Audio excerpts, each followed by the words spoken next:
ഹമാസിന്റെ ഇസ്രായേൽ ആക്രമണത്തിന്റെ 1-ാം വാർഷികത്തിലേക്ക് മണിക്കൂറുകൾ മാത്രം ബാക്കി നിൽക്കെ പശ്ചിമേഷ്യയിൽ സംഘർഷം കനക്കുന്നതിന്റെ സൂചനകളാണ് പുറത്തുവരുന്നത്. ഇറാനിലെ റവല്യൂഷണറി ഗാർഡ്സിന്റെ വിഭാഗമായ ഖുദ്സ് സേനയുടെ കമാൻഡറെ കാണാതായി. പിന്നാലെ ഇസ്രായേലിലെ ബീർഷബ നഗരത്തിലെ ബസ് സ്റ്റേഷനിൽ ആൾക്കൂട്ടത്തിന് നേരെയുണ്ടായ വെടിവെപ്പിൽ ഒരാൾ കൊല്ലപ്പെടുകയും നിരവധി പേർക്ക് പരിക്കേൽക്കുകയും ചെയ്തു. സംഭവം ഭീകര ആക്രമണമാണ് എന്ന് ഇസ്രായേൽ മാധ്യമങ്ങൾ പറയുന്നു.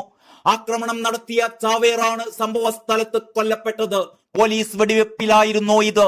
4 പേർ അത്യാസന്ന നിലയിലാണ് എന്നും മറ്റൊരാളുടെ നില മെച്ചപ്പെട്ടു എന്നും 3 പേർക്ക് നിസ്സാര പരിക്കുകൾ മാത്രമേ ഉള്ളൂ എന്നുമൊക്കെയാണ് ഔദ്യോഗിക വിശദീകരണം പുറത്തുവരുന്നത്.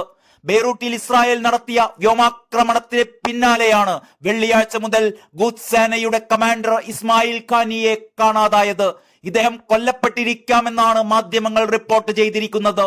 ഹിസ്ബുല്ല തലവൻ ഹസൻ നസ്രള്ളയുടെ വധത്തിന് പിന്നാലെ പിൻഗാമിയായി ചുമതല ഏറ്റെടുത്ത ഹാഷിം സഫിയുദ്ദീനെ കൊലപ്പെടുത്തിയെന്ന് ഇസ്രായേൽ അവകാശപ്പെടുന്നുണ്ട് എങ്കിലും മൃതദേഹം ഇനിയും കണ്ടെത്താനായിട്ടില്ലെന്നാണ് വിവരം.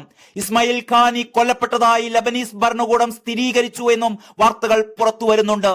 എന്നാൽ ഇദ്ദേഹത്തെ വധിച്ചു എന്ന് ഇതുവരെ ഇസ്രായേൽ അവകാശവാദം ഉന്നയിച്ചിട്ടില്ല. ഇദ്ദേഹത്തെ ശക്തമായ സുരക്ഷാ സംവിധാനത്തിലേക്ക് മാറ്റിയിട്ടുണ്ടാകാമെന്നും റിപ്പോർട്ടുകൾ പറയുന്നു. വെള്ളിയാഴ്ച ഇറാനിൽ ആയത്തുള്ള അലി ഖമീനിയുടെ നേതൃത്വത്തിൽ നടന്ന പ്രാർത്ഥനയിൽ ഖാനിയുടെ അസാന്നിധ്യം ശ്രദ്ധിക്കപ്പെട്ടതിനെ തുടർന്നാണ് ഇദ്ദേഹം എവിടെ എന്ന ചോദ്യം ഉയർന്നത്. ഇതിനിടെ തെക്കൻ ഇസ്രായേലിലേക്ക് നിരവധി റോക്കറ്റുകൾ ഗാസയിൽ നിന്ന് വിക്ഷേപിച്ചതായും ഒരെണ്ണം തകർത്തിട്ടതായും ഇസ്രായേൽ സേന വ്യക്തമാക്കി. മറ്റു റോക്കറ്റുകൾ തുറസായ പ്രദേശങ്ങളിലാണ് പതിച്ചത് എന്നാണ് വിവരം. അതേസമയം ഇസ്രായേലിലെ ഹൈഫയിലെ സൈനിക കേന്ദ്രം ലക്ഷ്യമാക്കി ആക്രമണം നടത്തിയതായി ഞായറാഴ്ച ഹിസ്ബുല്ലയും അവകാശപ്പെട്ടു. ഇറാന്റെ പിന്തുണയോടെ പ്രവർത്തിക്കുന്ന ഹിസ്ബുല്ല ഇസ്രായേലി സൈനിക ബേസിലേക്ക് ഡ്രോൺ ആക്രമണം നടത്തിയെന്നാണ് അറിയിച്ചിരിക്കുന്നത്. എന്നാൽ ഇത് സംബന്ധിച്ച് ഇസ്രായേൽ ഇതുവരെ പ്രതികരിച്ചിട്ടില്ല. ഗാസയിലെ പള്ളിയിലും സ്കൂളുകളിലും ഇസ്രായേൽ വ്യോമാക്രമണം നടത്തിയെന്നും സംഭവത്തിൽ 26 പേർ കൊല്ലപ്പെട്ടു എന്നും പലസ്തീൻ ആരോഗ്യ മന്ത്രാലയം വാർത്താക്കുറിപ്പിലൂടെ അറിയിച്ചതിന് പിന്നാലെയാണിത്. ഗാസയിലെ ദേർ അൽ ബുലാഖ് പട്ടണത്തിലെ അൽ അക്സ ആശുപത്രിക്ക് സമീപത്തുള്ള സ്കൂളുകളിലും പള്ളിയിലുമൊക്കെയാണ് ഇസ്രായേൽ വ്യോമാക്രമണം നടത്തിയത് എന്നാണ് റിപ്പോർട്ടുകൾ പറയുന്നത്. കുടിയൊഴിപ്പിക്കപ്പെട്ടവർക്ക് അഭയം നൽകിയിരുന്ന പള്ളിയിലും സ്കൂളിലുമൊക്കെയാണ് ആക്രമണം ഉണ്ടായത് എന്ന് പലസ്തീനിയൻ ആരോഗ്യ മന്ത്രാലയം അറിയിച്ചതായി അന്താരാഷ്ട്ര വാർത്താ ഏജൻസിയായ റോയിറ്റേഴ്സ് വ്യക്തമാക്കുന്നു. ആക്രമണത്തിൽ 26 പേർക്ക് ജീവൻ നഷ്ടമായതായും 100ഓളം പേർക്ക് പരിക്കേറ്റതായുമാണ് പലസ്തീൻ ആരോഗ്യ മന്ത്രാലയം അറിയിച്ചിരിക്കുന്നത്.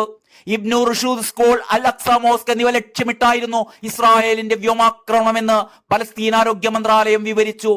ഇസ്രായേലിന്റെ ക്രൂരത വ്യക്തമാക്കുന്നതാണ് സ്കൂളിനും പള്ളിക്കും നേരെ നടത്തിയ ആക്രമണമെന്നും പലസ്തീനിയൻ ആരോഗ്യ മന്ത്രാലയം അഭിപ്രായപ്പെടുന്നു. എന്നാൽ മേഖലയിലെ കമാൻഡ് ആൻഡ് കൺട്രോൾ സെന്ററിനുള്ളിൽ പ്രവർത്തിക്കുന്ന ഹമാസ് ഭീകരർക്ക് നേരെയായിരുന്നു ആക്രമണം നടത്തിയത് എന്നാണ് ഇസ്രായേൽ സൈന്യത്തിന്റെ പ്രതികരണം.